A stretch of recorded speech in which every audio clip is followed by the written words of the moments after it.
Неліктен Батыс Рим империясы құлады? 4 ғасырдың аяғында Батыс Рим империясының аумағы ұлан-ғайыр еді. Оның құрамына Европаның батыс бөлігі, Дунайдың оңтүстік жағалауындағы жерлер, Балқан түбегі, Жерорта теңізіндегі аралдар, солтүстік Африка және Мысыр, Қара теңіздің шығыс жағалаулары, Кіші Азия, Сирия, Палестина, Месопотамияның бір бөлігі кірді. 3 ғасырдың аяғынан бастап Батыс Рим империясы дағдарысқа ұшырай бастады. 4 ғасырда Батыс Рим империясы әлсіреді. Ең басты себебі құлдар еңбегінің тиімсіздігі еді. Император Диоклетиан кезінде Батыс Рим империясының мемлекеттік құрылысы өзгеріске ұшырады. Сенат іс жүзінде маңызынан айырылып, өз орнын императорлық кеңеске берді. Салық ақшалай және заттай төленетін болған. Император Константин империя аумағында христиан дінін уағыздауға мүмкіндік берді. Константин христиан ілімі империя тұтастығын сақтауға мүмкіндік береді деп сенді. Алайда христиан діні мемлекеттік дін болып, тек 381 жылы император Константин қайтыс болғаннан кейін ғана жарияланды. Христиан шіркеуінің басшысын папа деп атады. Шіркеу мемлекеттік діни ұйым ретінде бүкіл империя аумағында үстемдік етті. Рим империясының солтүстік көршілері германдықтар, кельттер, славяндар еді. Гректер мен римдіктер оларды варварлар деп атаған. Варвар деген гректің жат жерлік адам деген сөзінен шыққан. Кельттер біздің заманымыздан бұрынғы 6-3 ғасырларда қазіргі Германия мен Франция, Испания, Ирландия, Англия, Швейцария және солтүстік Италия аумағын мекендеді. Кельт қоғамының бай топтары билікті друидтер деп аталған абыздармен бөлісті.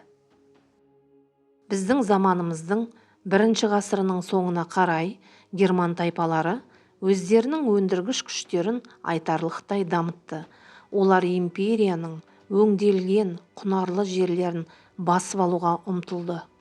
Осы мақсатпен қатты күйзеліске ұшыраған Батыс империяға герман тайпалары вандалдар, остготтар, ағылшын сакстер, франктер және тағы басқалар шабуылдарын күшейтті.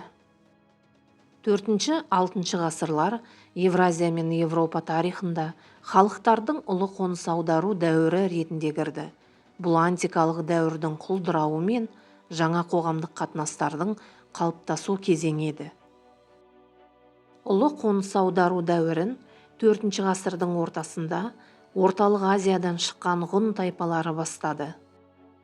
374 жылы ғұндар көптеген тайпаларды бағындырып, Батыс Рим империясына орналасып алған герман тайпаларын ығыстыра бастады.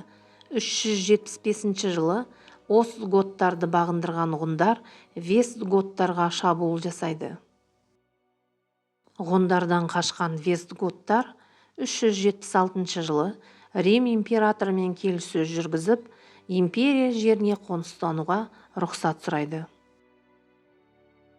Вестготтар империяда тұрақтап қала алмады. Сол себепті вестготтар оңтүстік Галлияға өтіп кетті. 418 жылы оңтүстік батыс Галлияда вестгот корольдігі пайда болды. 429 жылы вандалдар ғұндармен бірге келген аландармен қоса солтүстік Африкаға өтті. Вандалдарды король Гейзерих басқарды. Ол солтүстік Африканың едәуір бөлігін басып алып, 429 жылы вандал корольдігін құрды. Европа жеріне келген ғұндар Аттила тұсында күшейді. Аттила Европадағы сол кездегі қуатты билеушіге айналды.